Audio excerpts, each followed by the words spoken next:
जहां कभी काम को प्रवेश मिलता नहीं है, जहां कभी काल नहीं आ सकता है। भगवान का स्वरूप, भगवान का नाम, भगवान का धाम और भगवान की लीला तत्व से एक ही है। वैष्णवों को जो मुक्ति मिलती है तो उसका नाम भागवती मुक्ति है। दोनों का वर्णन भागवत में आता है। धीरे धीरे संयम को बढ़ाओ। ज्ञान मार्ग में, भक्ति मार्ग में आगे बढ़ना हो, संयम को बढ़ाना ही पड़े। इंद्रियों का सुख सभी को समान नहीं मिलता है। मानव को मिठाई खाने में जो मजा आती है वही मजा पशु को घास खाने में भी आती है। राजा को राजमहल में सुंदर रानी से जो सुख मिलता है वही सुख कुत्ते को कुत्ती से भी मिलता है। शरीर का सुख, इंद्रियों का सुख सभी को समान भाव से मिलता है। आज तक भोग से शांति मिली नहीं है। स्वविडवना होष्ट्र खरैः संस्तुतः पुरुषः पशुः न यत्कर्णपथोपेतो जातु नाम गदाग्रजः।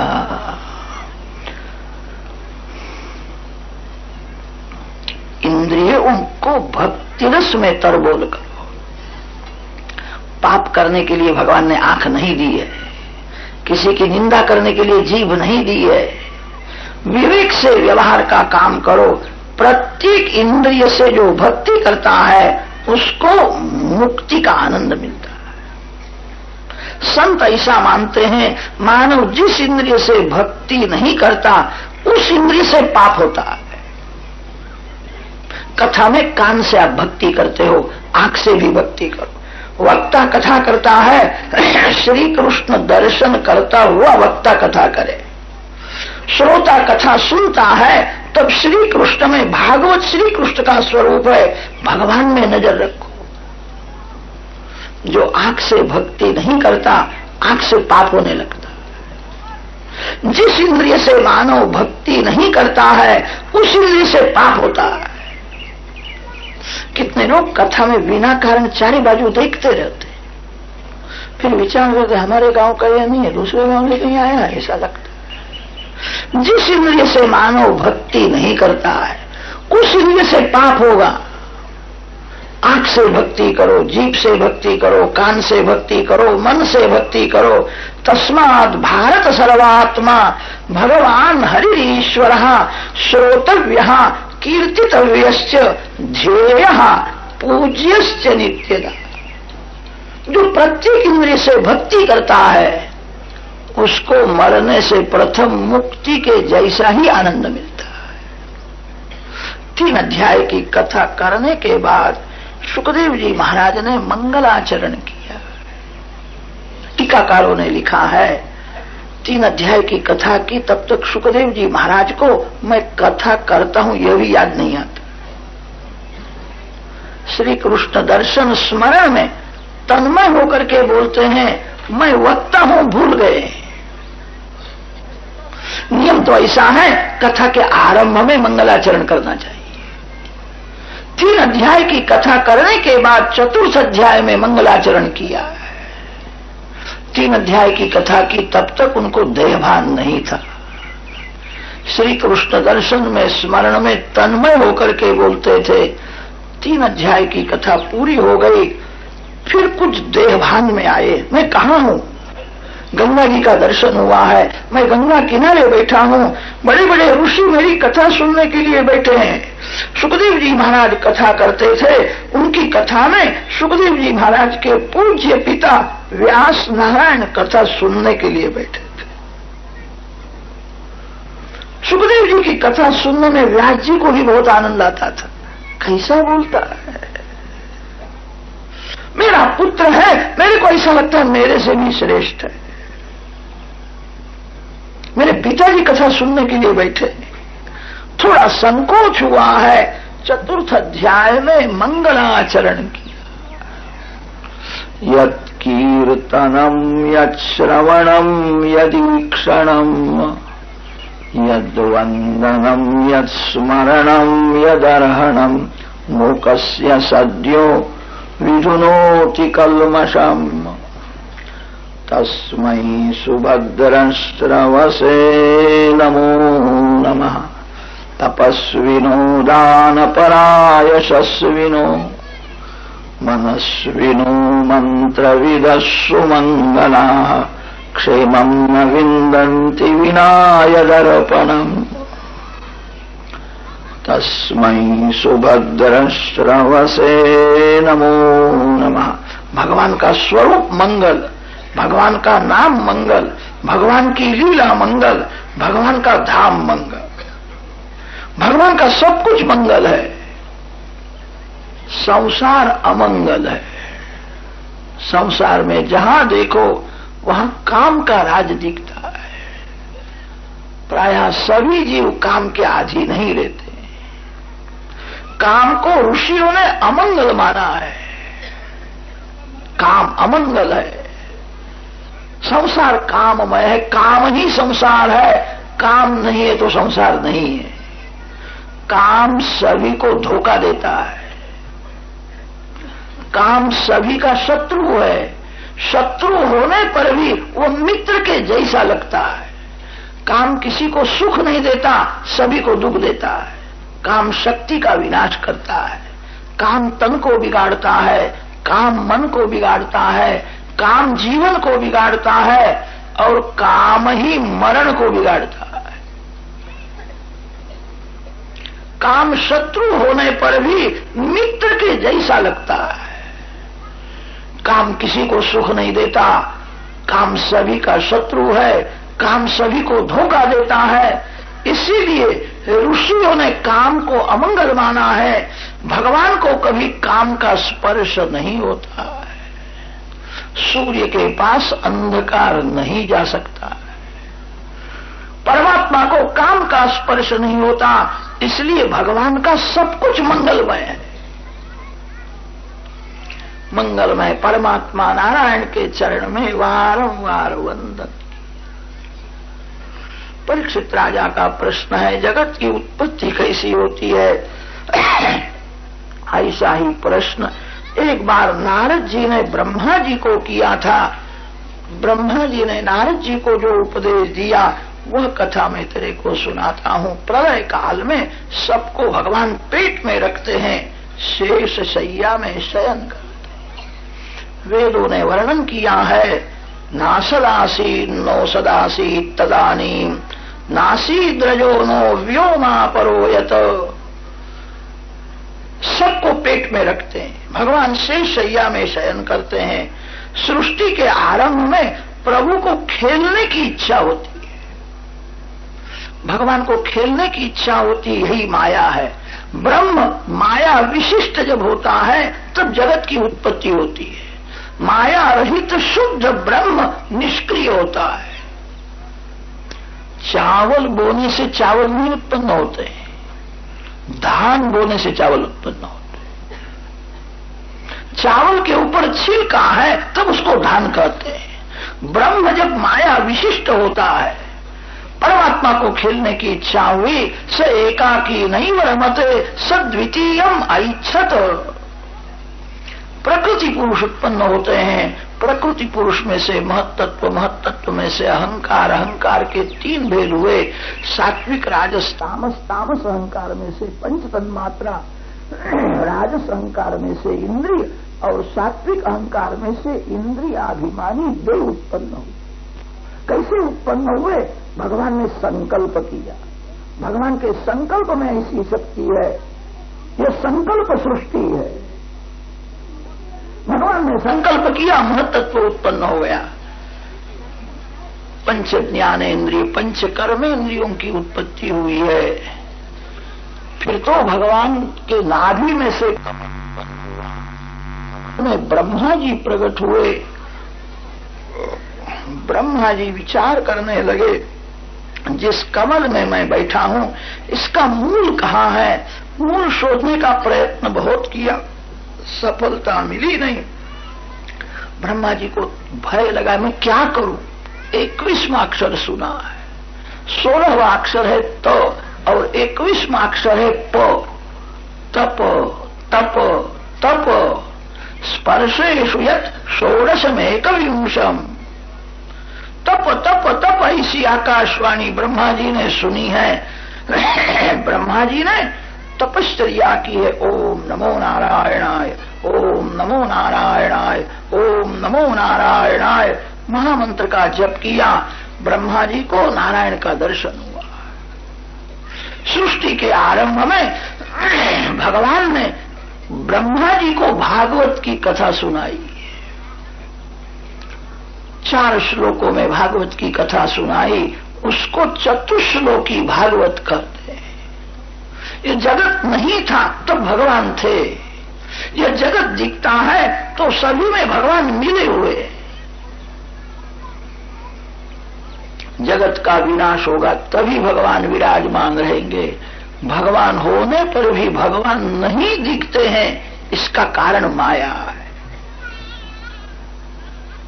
माया भगवान के स्वरूप को शक्ति भगवान में ही जगत का भास कराती है। अंधकार रस्सी को ढक देता है और अंधकार ही रस्सी में सर्प का भास कराता है।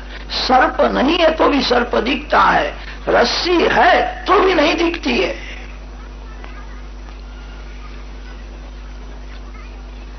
अंधकार 2 काम करता है, रस्सी को ढक देता है और रस्सी में ही सर्प का भास कराता है। माया अंधकार के जैसी है।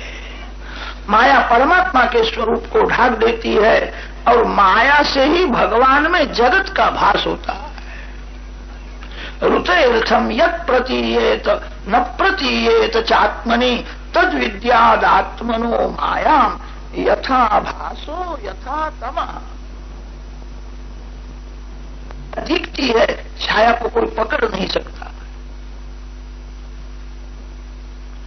जो दीपक के सन्मुख से जब विमुख होता है तब माया आगे आती है। जो जीव भगवान के सन्मुख रहता है, सबसे बड़ा पाप कौन है? ब्रह्म हत्या सबसे बड़ा पाप माना है। ब्रह्म हत्या के जैसा कोई महापाप नहीं है। ब्रह्म हत्या का अर्थ क्या होता है? ब्रह्म को मारने से ब्रह्म हत्या होती है। अरे ब्रह्म को कौन मार सकता है? ब्रह्म हत्या का अर्थ होता है ब्रह्म का विस्मरण, ब्रह्म हत्या है।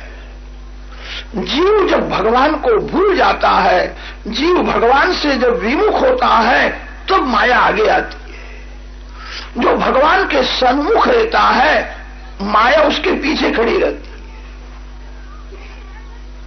माया छाया के जैसी है।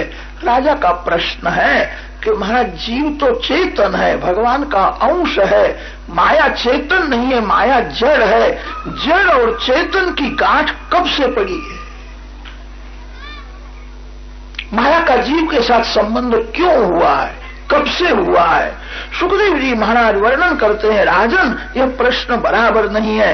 माया सत्य नहीं है तो माया का जीव के साथ संबंध भी सत्य नहीं है। स्वप्न सुख दुख देता है, स्वप्न सत्य नहीं होता है। स्वप्न में 1,00,000 2 लाख रुपया मिल जावे तो सुख होता है। कदाच किसी ने स्वप्न में देखा मैं जंगल में गया हूं, मेरे पीछे वाघ पड़ा है। स्वप्न का वाघ सच्चा नहीं है तो भी दुख देता है। स्वप्न में जो रुपया दिखता है वो भी सत्य नहीं है। स्वप्न में रुपया देखने से सुख होता है, वाघ को देखने से भय लगता है।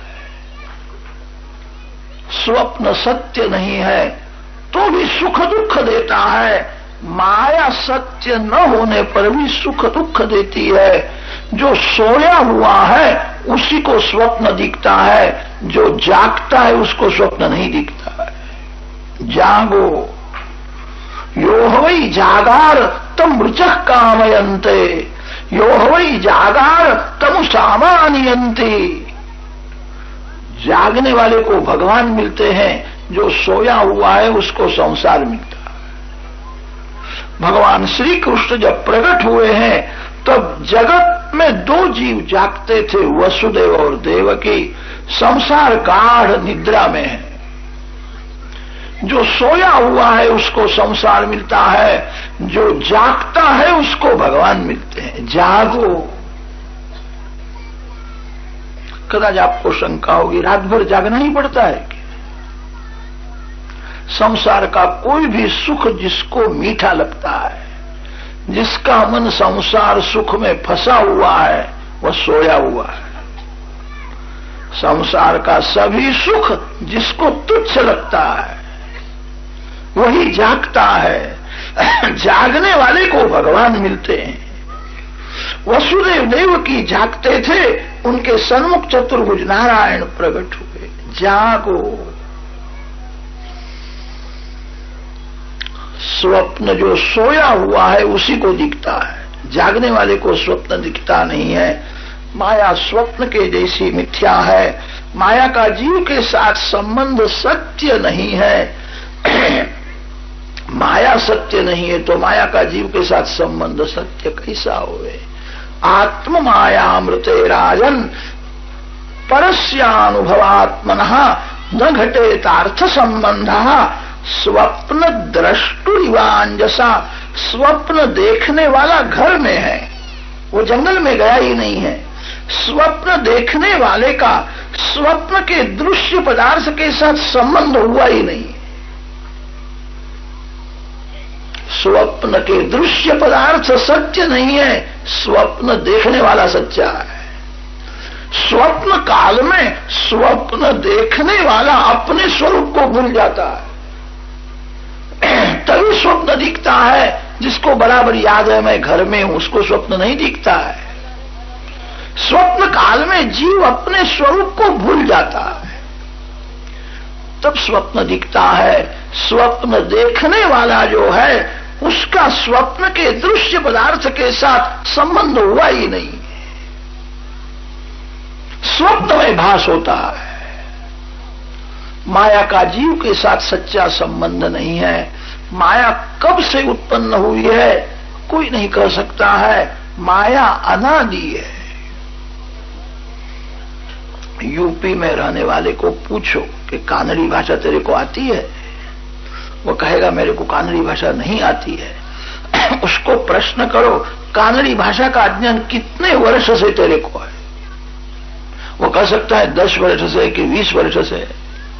वो कहता है मेरा जन्म यूपी में उत्तर भारत में हुआ, जन्म से ही मेरे को कानड़ी भाषा नहीं आती है। कानड़ी भाषा का अज्ञान कितने दिन से है कोई नहीं कह सकता है। अज्ञान का आरंभ कोई नहीं बता सकता है। कर्नाटक में 2-4 वर्ष कोई जाकर के रहे तो उसको कानड़ी भाषा आती है, फिर वो कहता है अब कानड़ी भाषा का मेरे को ज्ञान हुआ है। ज्ञान कब हुआ वो कह सकता है, अज्ञान कब से हुआ है कोई नहीं कह सकता। अज्ञान का आदि नहीं है, अज्ञान का अंत है। माया अनादि और शांत है, परमात्मा अनादि और अनंत है। परमात्मा के साथ प्रेम करो। भगवान को भूलना ही ब्रह्म हत्या है। जीव जब भगवान को भूल जाता है, भगवान से विमुख होता है, तभी माया आगे आती है। वेदों में वर्णन आया है माया नाचती है। माया का नाच देख करके जीव को मोह होता है, जीव माया के साथ नाचने लगता है। इसीलिए माया को नर्तकी कहा है। माया नर्तकी है। नर्तकी शब्द को उल्टा दो तो कीर्तन होगा। जो प्रेम से कीर्तन करता है, जो भगवान के सन्मुख रहता है। माया मारती है, माया दुख देती है। जो गाफिल है उसी को मारती है। जो सावधान होकर के भक्ति करता है उसको माया त्रास नहीं देती। 4 श्लोकों में भागवत की थोड़ी कथा सुनाई है। ब्रह्मा जी ने वही कथा नारद जी को सुनाई, नारद जी ने वही कथा व्यास महर्षि को सुनाई। व्यास जी ने 4 श्लोक के आधार से 18,000 श्लोकों की परमहंसों की संहिता बनाई है। भागवत परमहंसों की संहिता है। प्रत्येक अध्याय के समाप्ति में लिखा है पारमहंस्याम संहिताया।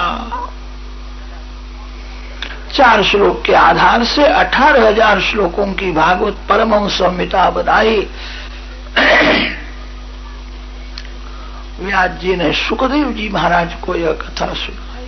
सुखदेव जी ने परीक्षित राजा को यह कथा सुनाई। द्वितीय स्कंध में अनेक प्रश्न किए हैं। छोटा सा द्वितीय स्कंध परिपूर्ण होता है। सुखदेव जी महाराज वर्णन करते हैं, राजन जैसे प्रश्न करते हो वैसे ही प्रश्न एक बार विदुर जी ने मैत्रेय ऋषि को ऐसे ही प्रश्न पूछे थे। मैत्रेय ऋषि ने विदुर जी को जो उपदेश किया वह कथा मैं तेरे को सुना दूं। एवमेतत् पुरा पृष्टो मैत्रेयो भगवान् किलो क्षत्रावनं प्रविष्टेन त्यक्त्वा स्वगृहमृद्धिमत।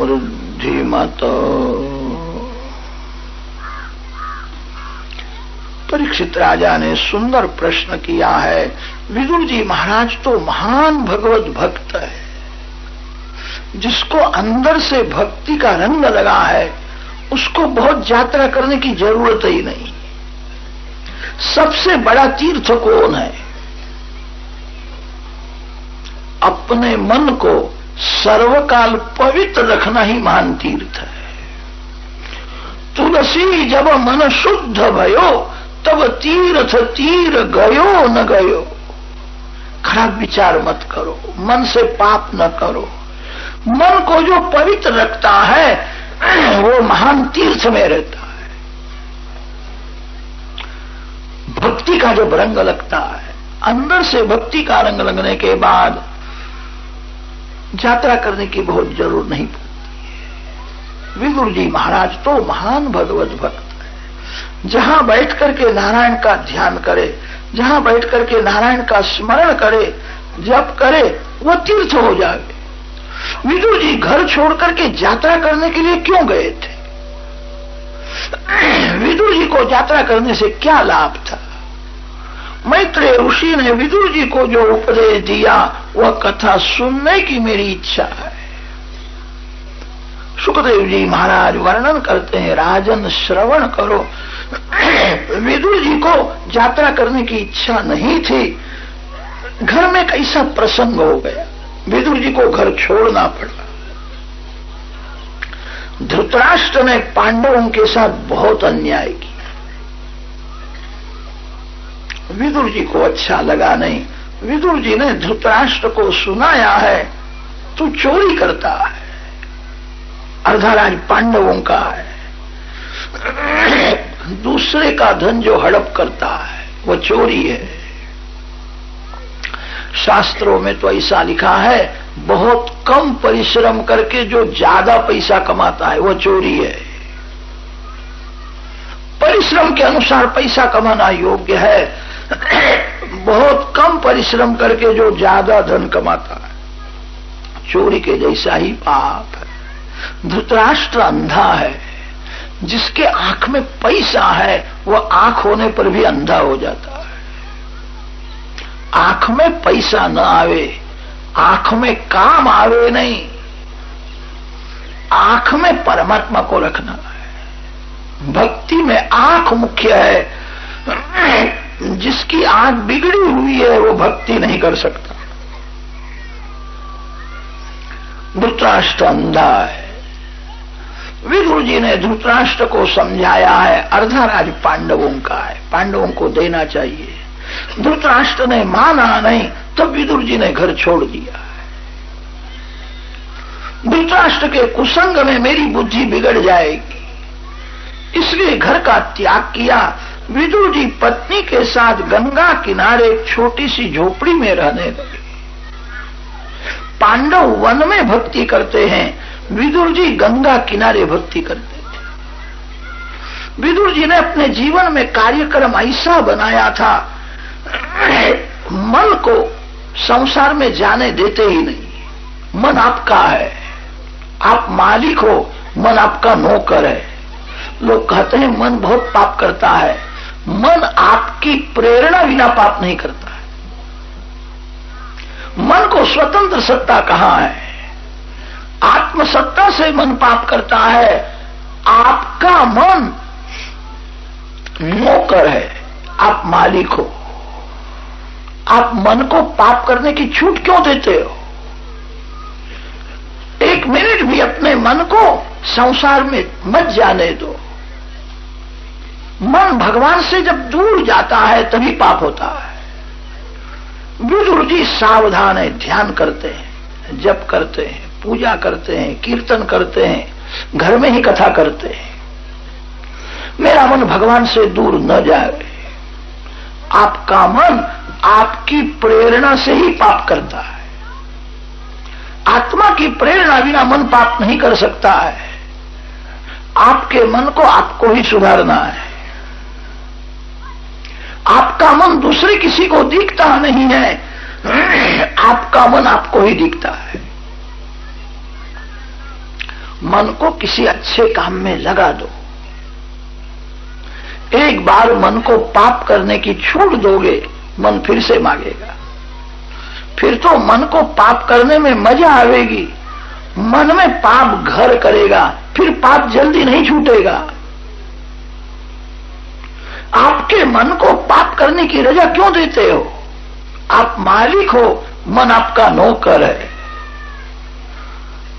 विदुर जी ने ऐसा कार्यक्रम बनाया है, ध्यान करते हैं, पूजा करते हैं, जप करते हैं, पाठ करते हैं, कीर्तन करते हैं, घर में ही कथा करते हैं। पत्नी के साथ पर्णकुटी में विदुर जी रहे।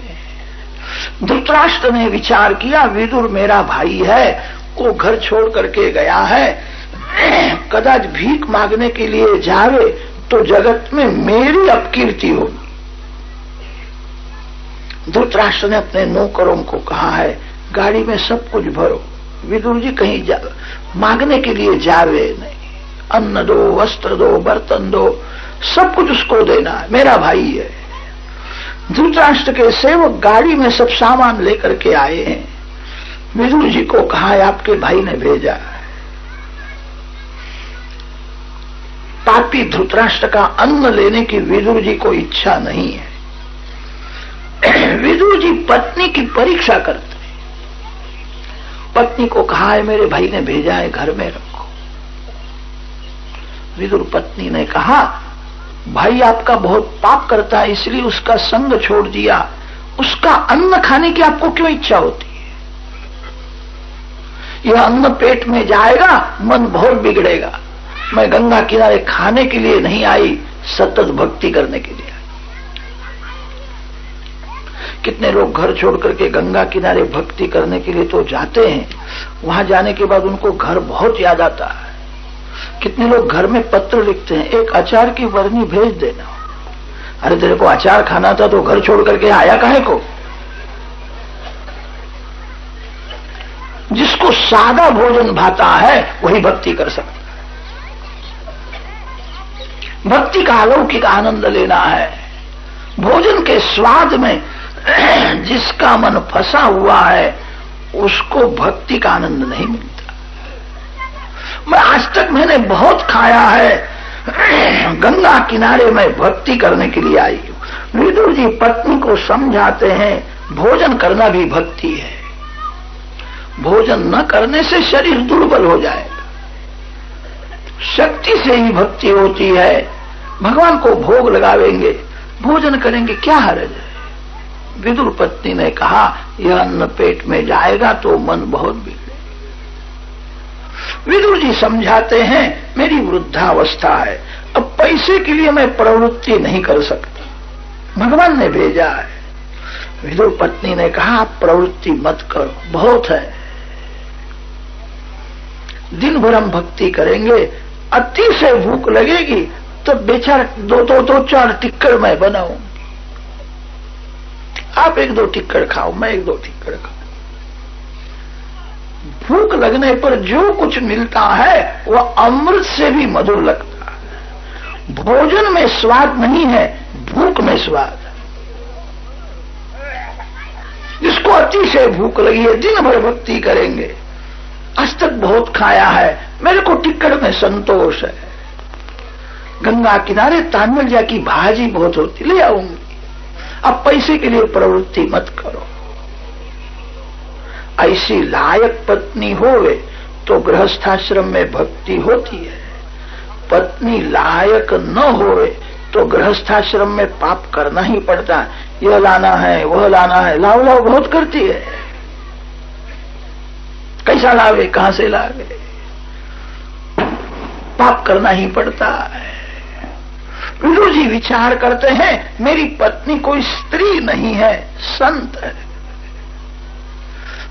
भगवान ने मेरे को स्त्री का संग नहीं दिया है, घर में ही सत्संग दिया है।